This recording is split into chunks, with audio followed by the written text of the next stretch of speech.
Mbalvano anglais, espagnol, criol, ¿vale? Le voy a enseñar inglés y creole. I'm gonna teach you English and Spanish. Anglais, créole, espagnol. Anali. Pabli abonné, pabli partagé. Faut que nous abonner, faut que nous partagions. Anali. Numéro 1. I am no Springs chicken anymore. I am no Springs chicken anymore. Ça veut dire, m'pas jeune petit garçon encore, m'commence grand monde. I am no Springs chicken anymore. Commence grand monde, commence gen bab, dom commence bossi. En español, ya no soy una jovencita, ya no soy un jovencito. Ya no soy joven, ya no. I am no Springs chicken anymore. I am no Springs chicken anymore. Ya no soy jovencito como antes. Número 2. My folks live in Haiti. My folks, Folks, folks. My folks live in Haiti. Papam, mamam, vive en Haiti. En español, my folks live in Dominican Republic. Mis padres están viviendo en República Dominicana. My folks live in Dominican Republic. Et Fox, ou ka utiliser Fox tout. Par exemple, oui, vous jouez ti foyo, moun la kayo son tab y ap joué ou te dans la rue, il vient dans kayo là ou dit hi Fox. Hi Fox. Hey, et toute ba femme qui janouye. Li yon salutation tout pour l'arriver la kayo, ou ap saluer foué ou sè ou. Moun joué dans kayo là ou dit hi Fox. Hi Fox. Ils sont salutations tout. En español, Fox, hi Fox, también es un saludo para las personas de la casa. Por ejemplo, los hermanos, las hermanas, los tíos, los primos, los que se encuentran en la casa. Por ejemplo, tú estabas en la calle, tú llegas en la casa y encuentras el grupo ahí en la casa, tú dices hi Fox. Tú le estás saludando. Okay. And continue. Chatterbox. He's a chatterbox. En español es un charlatán, un charlatanazo, un chatterbox. Chatterbox. Box, B-O. En español B-O-X. Chatterbox. Un charlatán. En créole, un chatterbox, en créole, son qui pas respecter tête li. Pas gagner le dit que c'est ça, pas gagner le point au sérieux, au bon. Ça nous est le vagabond en créole. En espagnol, on dit le charlatan. Et bien en anglais, a chatterbox. She's a chatterbox. He's a chatterbox. I'm not a chatterbox. I'm not a chatterbox. No soy un charlatán. Okay, and continue. Save it for yourself. L'autre dit mon save it. comme si m'dadou dit fait silence. Pe bouchou, pas parler encore. Sevet. En espagnol es cállate. Silencio. Sevet. Okay, and continue. Oh my word. Oh my word. Oh my word. En créole, ça signifie oh, pas bêtise, c'est pas dit mon bagay comme ça. So dit là. Oh my word. So dit là. Pas bêtise. Oh my word. C'est pas sérieux à dire là. Oh my word. En español, oh my word, no lo puedo creer. Oh my word. Oh my word, no lo puedo creer. Get over it. Get over it. Get over it. Get over it. Get over it en créole. C'est l'autre dit mon bon, résio. Accepter bagay yo jan yo tombe ya, ou pa ganyon gafè non. Get over it. Résio. En español, acéptalo y echa pa'lante. Acéptalo. Get over it. No hay nada que se pueda hacer. Ya pasó. Get over it. Acéptalo. And continue. Stop by. Hey, stop by. Stop by. L'autre dit mon stop by c'est d'où dire pas oublier pour faut que li gen délai faut que li fait passer la caille là pour nous ka parler passer un petit moment ensemble pour le passer saluer nous stop by. Hey, il faut passer saluer répète passer la caille là pour saluer nous stop by. En espagnol, pasar a saludar. Pasar a saludar. Stop by cuando tú le dices a un conocido, a un allegado, acuérdate pasar ahorita a saludar. Pasa a la casa a saludarnos ahorita. Stop by. Pasa a saludar. Stop by. Say no more. Say no more en créole. On va se parler encore. On va camper là. Say no more. On va dire plus. Say no more. En español, no digas más. No digas más. En español, no digas más. ¿Ok? No digas más. En créole, on va se parler encore. Say no more. Make it fast. Make it fast. En créole, fais ça rapide pour moi. Make it fast. Fais-le rapide. Make it fast. En español, make it fast. En español, hágalo rápido. Hazlo rápido. Make it fast. Come on in. Come on in. Come on in. Come on in. Come on in. Come on in. On moun qui vient la caille, il faut appeler ou dire de mettre passer. Passer non, mettre entrer. Come on in. Hey, come on in. Come on in. Come on in. Mettre entrer. En español, come on in. Come on in. Pasa adelante. Puede entrar. Una persona que te visita, toca la puerta, tú le abres y le dices, come on in. Puede pasar. Adelante. Come on in. Come on in. Ok. Vamos a seguir. And continue. I'm on it. I'm on it.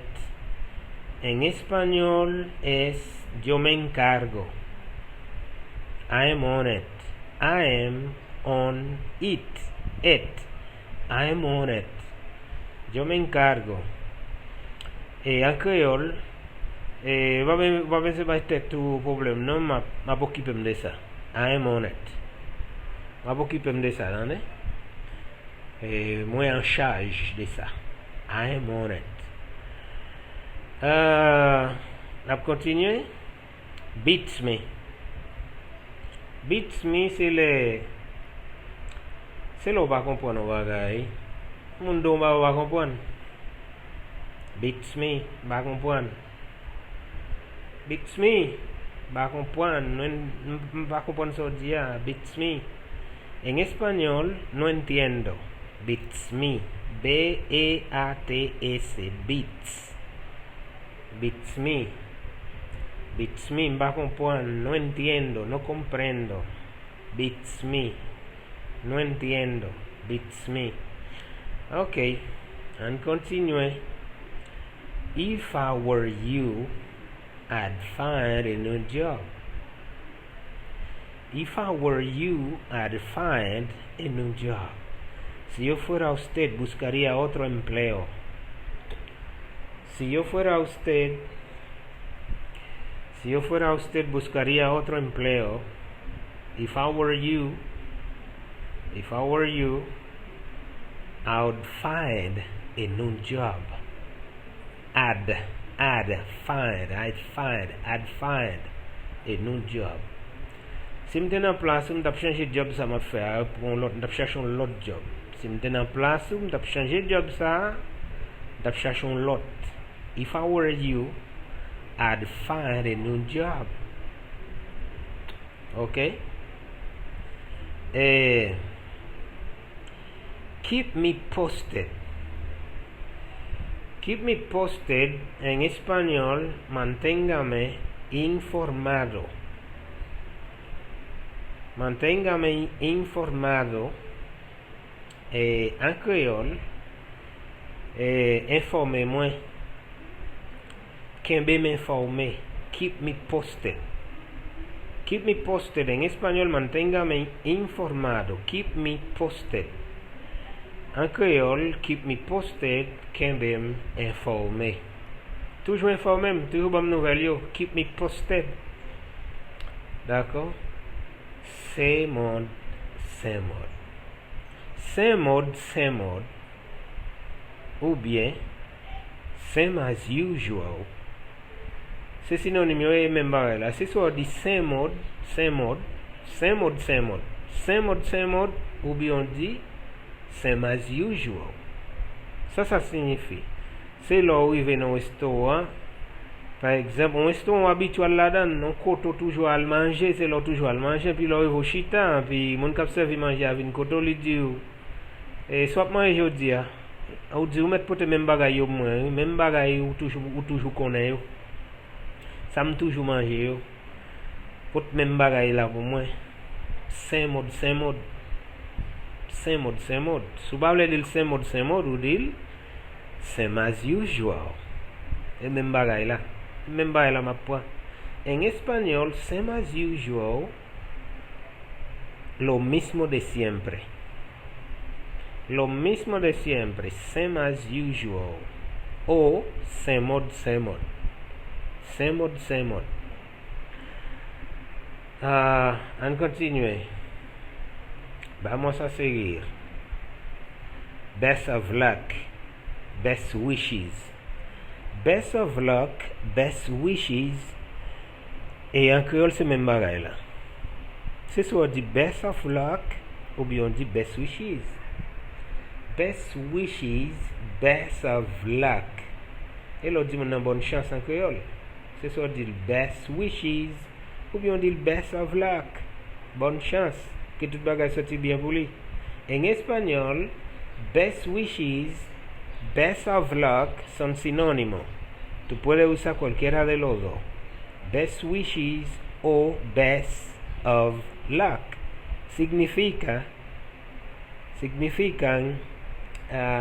buena suerte. Le deseo lo mejor. Best of luck o best wishes. Buena suerte. Vamos a seguir. It's no big deal. It's no big deal. It's no big deal.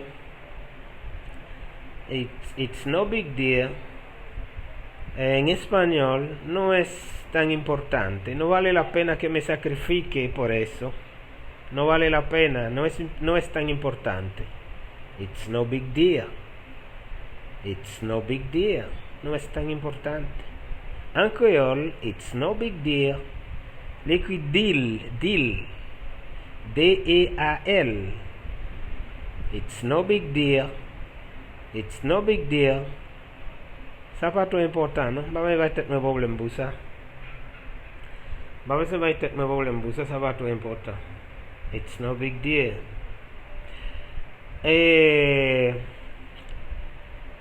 My bad.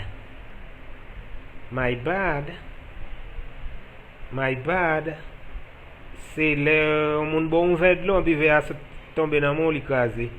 Vous dites, ouh, c'est faute moi, oui? My bad. C'est faute moi. My bad.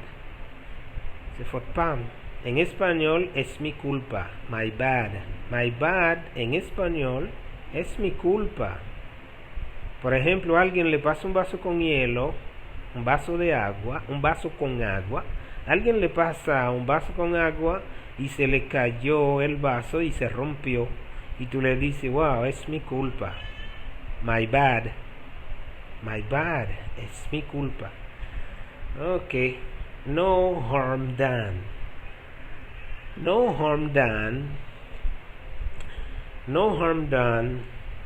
En español no pasa nada. No harm done. No pasa nada. En créole, on va même pas être de problème, non? Ça c'est pas un.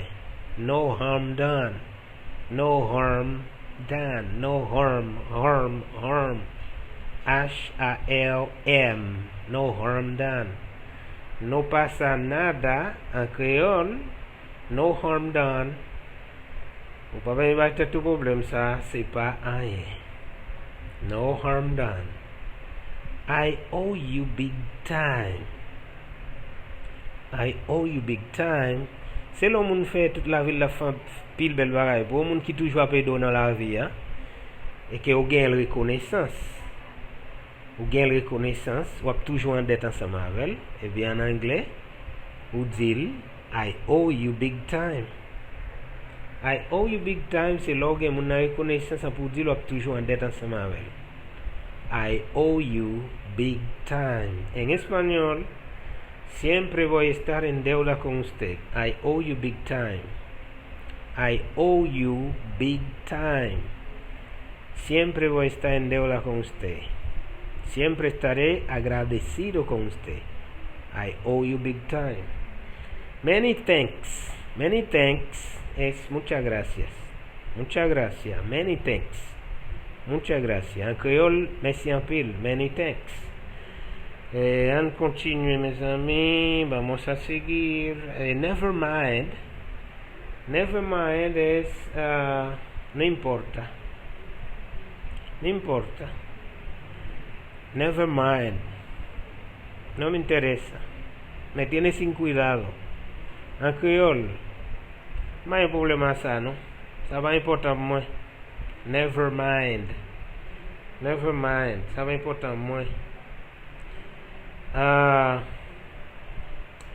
No string attached. No strings attached. Apprendre ça ou bien faire ça bien. No strings attached. C'est le, par exemple, ou bay moun non aide ou aider le non bagay, par exemple, ou font bagay pour dire sont pas ou pas promettre rien. Ou pas gain dette avec pour ça. D'accord? No strings attached. En español, no strings attached. Sin compromiso. No strings attached. I can't help you there. En español, Ahí no te puedo ayudar. I can't help you there. En créole, I can't help you there. Mche mbaka ido non nan sa. I can't help you there. Mbaka ido nan sa non men. I cannot help you there. Ok? Et gen pile l'autre anglais toujours, mais n'a kembe classe là pour aujourd'hui, puis après n'a venir à l'autre clase encore. Vamos a dejarlo ahí por hoy, entonces hasta el próximo. Pas oublier non pour nous aborder. Abonner, pas oublier abonner, et puis pas oublier partager classe ça. C'est anglais, espagnol, créole. Et bien après, portez-nous bien.